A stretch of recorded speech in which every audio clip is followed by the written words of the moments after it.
अगर आप CUT PG के थ्रू एमबीए करना चाहते हैं तो आपको कॉमन क्वेश्चन पेपर 12 का एग्जामिनेशन देना पड़ता है। जी हां, कॉमन क्वेश्चन पेपर 11 नहीं 12 का आपको एग्जामिनेशन देना पड़ता है। और इस एग्जामिनेशन को दे करके आप देश की top central university, state university, deemed university या फिर टिस जैसी प्राइवेट टॉप की यूनिवर्सिटी से एमबीए परस्यू कर सकते हैं। लेकिन एमबीए परस्यू करने से पहले आपको उसके detail syllabus, examination pattern, eligibility criteria, फिर एग्जाम कब होता है, फॉर्म क्या आता है, तैयारी कैसे करें, नोट्स वगैरह कहां से आपको मिल सकते हैं, इन सारी चीजों के आपके पास नॉलेज होनी चाहिए। और वो सारी चीजें मैं आपको इस वीडियो में प्रोवाइड करने वाला हूं। नमस्कार, स्वागत है आपका हमारे इस online learning platform CUET PG शिक्षा पे। उम्मीद करता हूं कि आप बढ़िया होंगे और आपने अपनी तैयारी को शुरू कर दिया होगा।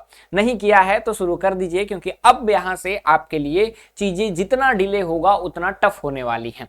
बात करते हैं सीओक्यूपी 12 के एग्जामिनेशन पैटर्न, एलिजिबिलिटी क्राइटेरिया और डिटेल्ड सिलेबस के बारे में। अगर आपको सिलेबस देखना है तो आपको जो ऑथेंटिक सिलेबस है 2026 का, क्योंकि अभी तक 26 का पोर्टल रिलीज नहीं हुआ है और अभी तक पोर्टल आया नहीं है, वो दिसंबर तक आएगा या फिर फर्स्ट वीक ऑफ जनवरी में आएगा।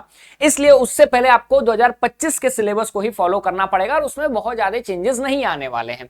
सिलेबस कहां से मिलेगा? सीयूटी पीजी 2025 के पोर्टल पे आप आइए और वहां पे सिलेबस के सेक्शन में आ जाइए। जब आप सिलेबस के सेक्शन में आएंगे तो कॉमन सब्जेक्ट्स में आपको आना पड़ेगा और कॉमन सब्जेक्ट्स में एमबीए एक्सेट्रा जनरल पेपर जो 12 है आपका, वहां पे आना पड़ेगा। अब सिलेबस की बात करें तो एमबीए के सिलेबस जो है बहुत ज्यादा टफ नहीं रहता है। ठीक है, क्या क्या है इस सिलेबस में? आपको इंग्लिश या फिर हिंदी कॉम्प्रहेंशन में से कोई एक कॉम्प्रहेंशन चूज करना रहता है। ठीक है, इंग्लिश कॉम्प्रहेंशन में आपके इंग्लिश जो बेसिक इंग्लिश ग्रामर होते हैं वो आएंगे, इंग्लिश यूजेस एंड एरर जो आता है, जम्बल्ड वर्ड है, सेंटेंस करेक्शन है, मतलब सेंटेंस इंप्रूवमेंट है, reading comprehension, paragraph completion, one word substitution, synonyms, antonyms, idiom and phrases आएंगे। जो बेसिक आपकी इंग्लिश रहती है वो यहां पर आती है आपके सीओक्यूपी 12 में। हिंदी में की बात करें, आपके लिए ये दोनों आप में से ऑप्शनल रहता है। हिंदी में आप जो है हिंदी व्याकरण, अशुद्ध प्रयोग, ठीक है, परिच्छेद का उचित क्रम, वाक्य शुद्धि, वाक्य परिष्कार, फिर पाठ बोधन, वाक्य की पूर्णता, मतलब कि जो इंग्लिश में है उसी का आपको हिंदी वर्जन भी दिखता है हिंदी कॉम्प्रिहेंशन में। ठीक है, अब उसके आगे बात करें तो आपके लिए जो क्वांटिटेटिव एप्टीट्यूड है वो पूछा जाता है, या फिर क्वांटिटेटिव एबिलिटी भी आप इसको कह सकते हैं, जहां पे partnership, simple interest, compound interest, profit and loss, percentage, pipe and customs, time, speed and distance, problems and trains, works and wages, time and work, जो बेसिकली क्लास 10 तक के जो आपके मैथमेटिक्स हैं उससे रिलेटेड क्वेश्चंस यहाँ पे आते हैं। लॉजिकल रीजनिंग के पोर्शन में आप देखें तो इसका भी एक वेटेज जो है थोड़ा ज्यादा रहता है। Ranking, linear arrangements, matrix arrangement, sequences, statement arguments, causes and effect statement, assumptions, statements and conclusions, number series, blood relation test, coding, decoding, inferences, non verbal reasonings, analogy test, symbol based problems, directions and distance test रहता है। Data interpretation की अगर हम लोग बात करें तो यहाँ पे पाई चार्ट क्या होता है, लाइन चार्ट क्या होता है, बार ग्राफ क्या होता है, टेबुलर चार्ट्स क्या होते हैं, मिक्स्ड ग्राफ क्या होते हैं, डाटा सफिशिएंसी क्या होता है, graph number system, tabulation sets and Venn diagram क्या होता है। ये देख करके आपको लग रहा होगा कि बहुत ही हार्ड सिलेबस है डाटा इंटरप्रिटेशन को के लेकर के। जी नहीं, ऐसी बात नहीं है। डाटा इंटरप्रिटेशन एक इजी पार्ट आता है। ठीक है, ये बहुत ज्यादा आपके लिए हार्ड पार्ट नहीं होता है। अब हम लोग बात करते हैं आगे इसके एलिजिबिलिटी क्राइटेरिया के लिए। एलिजिबिलिटी क्राइटेरिया की बात करें तो हर एक यूनिवर्सिटी की अपनी डिफाइंड एलिजिबिलिटी क्राइटेरिया होती है, लेकिन उस डिफाइंड एलिजिबिलिटी क्राइटेरिया के अंतर्गत भी एक कॉमन एलिजिबिलिटी क्राइटेरिया अगर हम लोग निकाल करके आते हैं तो वो आपके लिए रहेगा कि अगर आप सीयूटी पीजी का एग्जामिनेशन दे रहे हैं तो आपके लिए ग्रेजुएशन और इक्विवेलेंट आपके पास कोर्स होना चाहिए या फिर डिग्री होनी चाहिए। या तो आप पास्ड आउट हो या फिर आप परस्यूइंग में हो, मतलब कि लास्ट ईयर में, अपने लास्ट सेमेस्टर में हैं, तो आप इस फॉर्म को भर सकते हैं, आप इसके लिए एलिजिबल हैं।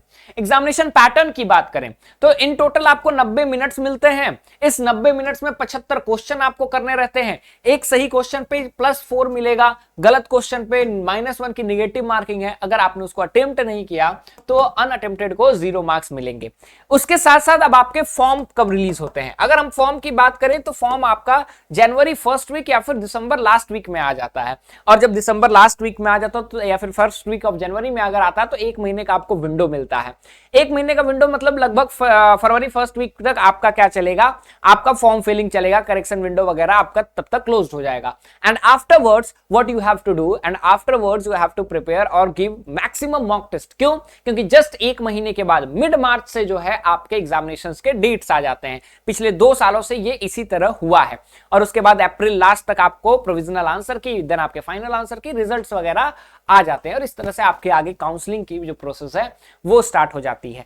टॉप कॉलेजेस की अगर हम लोग बात करें तो बहुत से बीएचयू को लोग बहुत ज्यादा टारगेट करते हैं। टिस भी अगर प्राइवेट में देखिए तो एक अच्छे ऑप्शंस के तौर पे आ जाता है। डिटेल में टॉप कॉलेजेस क्या है, कट ऑफ क्या है, अगर इस पे वीडियो चाहिए तो आप कमेंट सेक्शन में बताइए। और साथ ही अगर आप हमसे जुड़ करके अपनी तैयारी करना चाहते हैं तो आप हमारे इस कॉन्टैक्ट नंबर पे कॉन्टैक्ट कर सकते हैं, काउंसलर से बात कर सकते हैं अगर आप हमारे बैच से जुड़ना चाहते हैं तो। और टेलीग्राम चैनल है सीयूटी पीजी शिक्षा, यहाँ पे आपको जो है बहुत सारी चीजें प्रोवाइड की जाएंगी। ठीक है, अपडेट्स भी मिलेंगे आपको, इसमें नोट्स, बुक्स जो भी आपके लिए अवेलेबल होगा वो आपको मिलने वाला है।